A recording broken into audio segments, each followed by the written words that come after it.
നമസ്കാരം. നമ്മളിന്ന് നോക്കാൻ പോകുന്നത് നിങ്ങൾ പ്രണയിക്കുന്ന വ്യക്തി വിശ്വസ്തരാണോ എന്നുള്ളതാണ്. ആദ്യം നമുക്ക് സ്പ്രെഡിലോട്ട് പോകാം.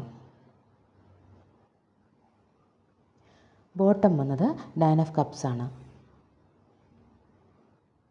The sun, the moon, queen of cups. ഇതാണ് നമുക്ക് കിട്ടിയിരിക്കുന്ന spread. The sun, the moon, queen of cups.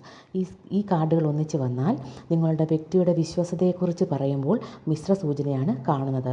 പക്ഷേ ഒരു പോസിറ്റീവ് വൈബുമുണ്ട് ഈ സ്പ്രെഡിൽ. ദ സൺ കാർഡ് വിശ്വാസ്യതയുടെ പ്രതീകമാണ്. നിങ്ങളുടെ വ്യക്തി സത്യസന്ധരാണെന്ന് ഈ കാർഡ് സൂചിപ്പിക്കുന്നുണ്ട്. നിങ്ങളെ വളരെയധികം സന്തോഷിപ്പിക്കുന്ന ഒരു വ്യക്തിയാണിതെന്ന് നമുക്ക് മനസ്സിലാക്കാം. രണ്ടാമത്തെ കാർഡാണ് ദ മൂൺ. ഈ കാർഡ് ഇവിടെ അല്പം സൂക്ഷ്മത വേണമെന്ന കാര്യം ഓർപ്പിക്കുന്നു.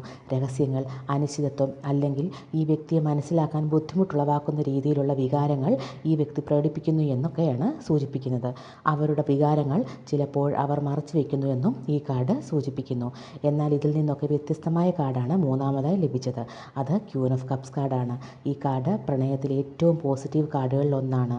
വളരെ കരുണയുള്ള, വിശ്വസ്തതയുള്ള ഒരു വ്യക്തിയെയാണ് ഈ കാർഡ് സൂചിപ്പിക്കുന്നത്. അവർ നിങ്ങൾക്ക് ആഴത്തിലുള്ള സ്നേഹം നൽകും. നിങ്ങളെ നിങ്ങളുടെ വികാരങ്ങൾ മനസ്സിലാക്കി പിന്തുണയ്ക്കും. ചുരുക്കി പറഞ്ഞാൽ അവർ വിശ്വാസയോഗ്യരാണ്. പ്രണയത്തിൽ ആഴമുള്ള വൈകാരിക ബന്ധം നിങ്ങളുമായി പുലർത്തുന്നു.